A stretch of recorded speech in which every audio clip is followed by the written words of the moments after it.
Okay, we are back, and it's been a while. I went to bed, woke back up again. It's now Saturday morning. Sorry if I'm revealing when I'm actually recording these things and dispelling the illusion that I just recorded this right before you saw it, but, whatever. I now have 8 ender pearls. We had 7 for the longest time, but going out at night and killing all the things eventually had an enderman spawn, so that was good. Now, I also was getting mob chunks. If you get a kill with a Solium dagger, and this thing it's over halfway gone, you manage to get mob chunks. It's a rare chance. You won't get them every time, but you can get mob chunks based on the mob that you kill. So there's zombie chunks. That's the lowest tier. They're tier 1. There are spider chunks, which are tier 3. There are skeleton chunks, which are also tier 3. I think there's creeper chunks, but those are harder to get. I've gotten a few of those from my mob grinder over here. But whatever chunk you get, if you throw it into a furnace, you'll just get a tier mob chunk. So I have 8 tier 1 mob chunks here. And those are what we're going to use because the tier 3s use less resources. And I'm going to save them for a rainy day. So let's get started. We are going to be making some ender pearl seeds. So R for recipe. Enderman seeds are going to need, that's a tier 4 recipe, and enderman chunks are made out of tier 4 mob chunks. Those we're going to make out of progressively adding higher and higher tier essences. So let's see if we can do this.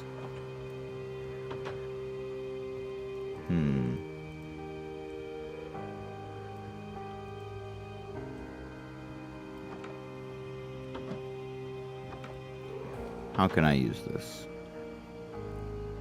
Oh, it's already tier 1, so adding the Inferium does nothing. Silly me.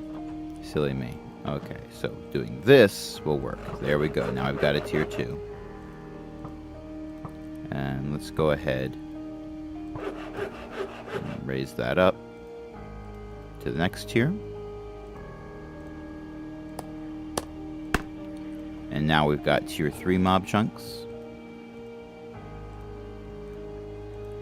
And let's go and get the next tier above that. That's the tier we want to be playing with. And now we have tier 4 mob chunks. Fantastic. Let's see what this was again. Recipe, seeds. Okay, we're going to need 2 tier 4 crafting seeds. So we're going to go through this again, but with those and these. And I was really just trying to use up all the Inferium essence that I had, but we're going to shortcut for the sake of recording and break down to premium essence. For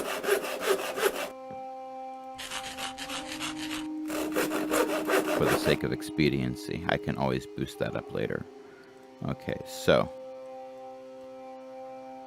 we're going to end up making 2 of these. So there's the base. I'll try not to drop it. I am a horrible person with my puns. Okay, and upgrade that to tier 2. You know what I should have done? I should have left these here. And just done that. Then upgrade these to tier 3. And now I can upgrade them to tier 4. And if I remember correctly, we can put these here and then put the tier 4 mob chunks around them, but they're not ready yet because these go here and here.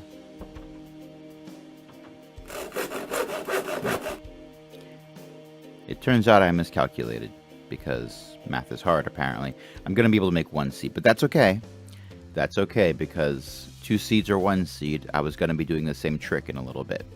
So, what do we use these for? We use those to make Enderman seeds. We now have 1 Enderman seed, or 1 Enderman seeds, because the name of the individual is plural, because there's multiple seeds there, I guess. Alright, well that'll work, because there is a trick that I've been doing. Let's save you for later. Did I just put... Yeah, I did. Come here. Every time I make a mystical agriculture seed right now, I use some of this. This fertilized essence is a random drop when you are harvesting mystical crops, or mystical agriculture crops rather. And since I pretty much AFK and let these farmers do their things, they end up gathering a lot of this essence for me, and I don't have to worry about it. Oop, I just planted that right there, which is fantastic. And I'm just going to keep growing this up and breaking it. And right now, it's just giving me 1 seed every time. Oh, hello. But, oh, there we go. Now we've got 2. Now we're growing 2 instead of 1. And doing this method, that's not going to give me exponential growth, because I'm not fertilizing all of them. I'm just focusing on 1 over and over again. It's not going to be that much more of a benefit the way I'm doing this. But when I use up this stack, I'm going to give all the seeds I have to one of the farmers.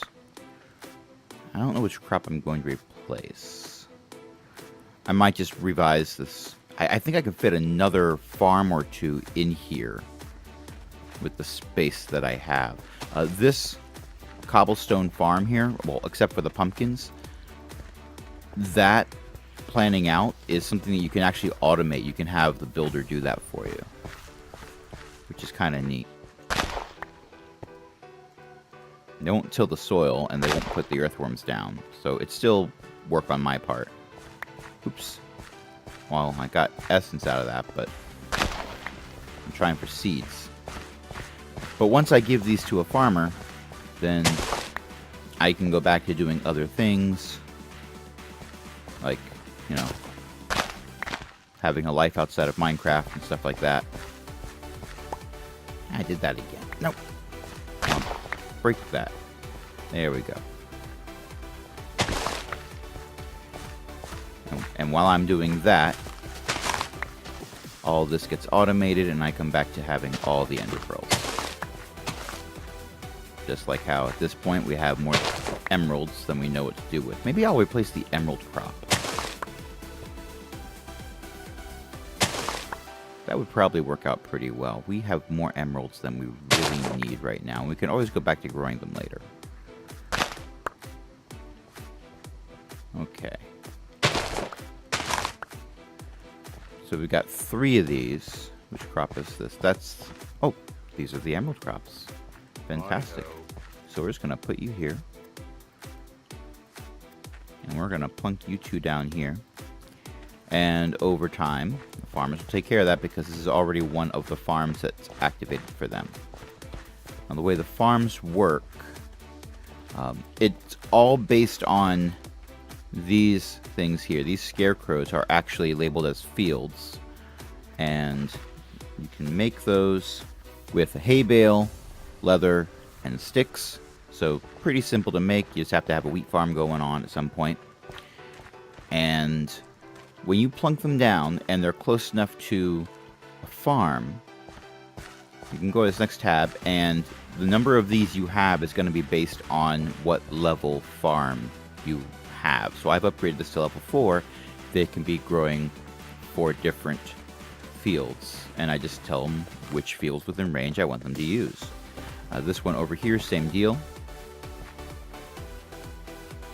You got 4 farms in range, and I'm having this particular farmer use all of those, mostly for mystical agriculture, but we're still growing canola plants, because once I do eventually get started building machines, this is going to be a power supply. and not relying on a machine to plant these means I will not be putting that energy back into the machines. I'm not going to rely on machine farming. I'm going to rely on my farmers farming because they are low cost. They don't need anything to keep going. Occasionally I have to make a hoe for them for tilling fields, and they scream at me when they don't have one. But other than that, I don't have to power them. So that's much more cost effective. Same thing with harvesting trees. We got a lumber mill over here. Technically called a sawmill. And, well, no logs right now, but more of them might be out and about. So that'd be good. All of my towers I've also upgraded to tier 4. I don't think I really get that much of a benefit out of upgrading them to tier 4 other than it changes their appearance, and I think this looks a bit neater. They also all have beds in them now. Each one has 2 beds at tier 4. So that's part of the cost of upgrading them. There's various decorative things you can have your builder make with mine colonies. So, like this well here, they set up, just because I told them to. Oh, there we go. I need stone seeds to plant, screams the farmer, because I don't have enough seeds for them to fill the entire range they could be planting them in. I have enough stone seeds. I'm not worried. They'll go and plant something else in a little bit. They're not going to get hung up on that. If they needed a tool, they would get hung up and just stop moving until I gave them that tool. But otherwise, they're fine. Got my fisherman's hut down here. The fisherman's hut's a little weird because I don't know how they do pathing or randomization, but the fisherman, Mabel here, will fish off of a random direction of the fisherman's hut, and if the fishing pole doesn't hit water, then they'll scream out that they are not close enough to water. It doesn't matter if they're standing 1 block away from water. They're not close enough to it if the fishing pole hits something other than water. Whoops. Well, so I basically ignore when she says, hey, I'm not close enough to water. She'll occasionally scream out that she needs a fishing pole, and that's something more important. Hi, Isaac. Okay, what else can I show you? Oh, this is the front of the barn. This is actually... I put this barn down backwards, but I didn't realize it because this is what it looks like at tier 4. At tier 1, you can go out both ends. So basically, every time I upgrade this, they seal up this side here, and I have to cut a hole in it. This is a door from Malice's Doors, that particular mod. Eclipse found this, and it is a really cool door. The only problem is Malice's Doors and mine colonies are not compatible. These colonists will open and close fence gates, and they'll open and close regular vanilla doors of any kind. So spruce, dark oak, you name it. But Malice's Doors, they'll just go up to them because they know it's not a regular vanilla block blocking their way. But they won't go through it because they won't know to right click on it.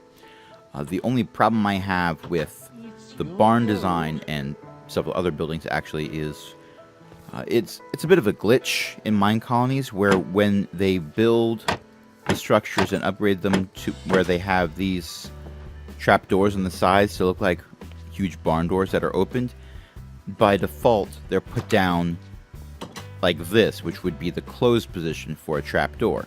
That would make sense for most automated placing of trap doors, but not if you're trying to put them down for aesthetic purposes and have them look like that. So for a few buildings I've had to manually come over and, oh, I missed this one. Just, you know, put them where they should be. So now those look like shutters. This building here is for that person that's been running around. Forget what they're called. I want to say they're the messenger? The delivery man. Okay. Simon's our delivery man, and Eclipse went in and added chimneys because he saw them in JEI and thought, hey, I can make these. And they're pretty cool. They funnel smoke up, as you can see there, and the smoke is coming from these things that he put down here, smokers from advanced chimneys. And you can change all the settings for the smoke that's coming out. So that's kind of ingenious. I like that. That's cool. So I'm glad Eclipse found that. Eclipse has been working on some other projects you may have seen. I forget because I've slept since then. You may have seen the barn he was working on, or maybe I just mentioned it in passing. But he's got a barn in progress over here, where the land around it may or may not have some creeper damage thanks to me. I'm sorry again. Sorry, Matt. But he is collecting all the animals, including we apparently have llamas. And we're not sure what to do with the llamas. But we have them. So that is also a thing that we have going. This field I've pretty much been trying to not light up too much because when I needed to come out and kill things, this is where I was doing it, because my mob grinder that I made, I tried to keep it simple. Since I'm not killing them by fall damage, they're dying only when I come over to smack them a few times with a sword or a dagger. Well, the problem there, I could get through this before Matt put these stairs down, but whatever. The problem there is if I AFK for a while, we could theoretically have a very high number of mobs just plop down like that. And that would start to lag the server. So I could have made this larger to fill in more space, and I did not. So now it works half, if not less, as effective. Last night, after I went to sleep, Matt stayed up, and he made a mob grinder of his own. That's that little mushroom cloud-like thing over there. And it looks like it's based on a very similar design. Yeah, that's a word. A similar design to my own. It's pretty straightforward. From the looks of it, you've got water channels because we don't have vector plates or fans in this mod pack, so we can't use those to push mobs around. So it looks like you've got water channels that funnel the mobs towards the hole in the middle. And then they drop down. And we've got a space where we can smack them and kill them. And then loot goes into here afterwards because there is... Actually, there isn't. That's just slabs. So I guess we manually loot all the things. But that can theoretically work. I suppose if the loot drops right in the middle, we wouldn't be able to get it. But that has a higher yield because it's got more surface area for the mobs to spawn in up there. Guardians, still annoying. And they were killing off a significant number of my NPCs. Because the guards would consider them to be hostile mobs, so they would start shooting arrows at them and going out into the water and trying to kill them, and they would drown, or the guardians would fight back and do lethal damage. So I've actually put a layer of basalt, since it's such a dark colored block, one space under the surface of the water. From a distance, it's really hard to tell that there's anything there, but the guardians tend to spawn underneath it, so they can't come up and wreak havoc. I'll probably come back in and fill it in properly at some point, if I can be bothered to do that, but just a thin layer of basalt works pretty well. So that's the basic tour, and we are growing Ender Essence in our field over here, so that's nice. I might come back in with a watering can or more of that fertilizer to speed up the process and get more seeds going. But we'll see about that. And if you like these videos, you know the drill. Until next time, be well.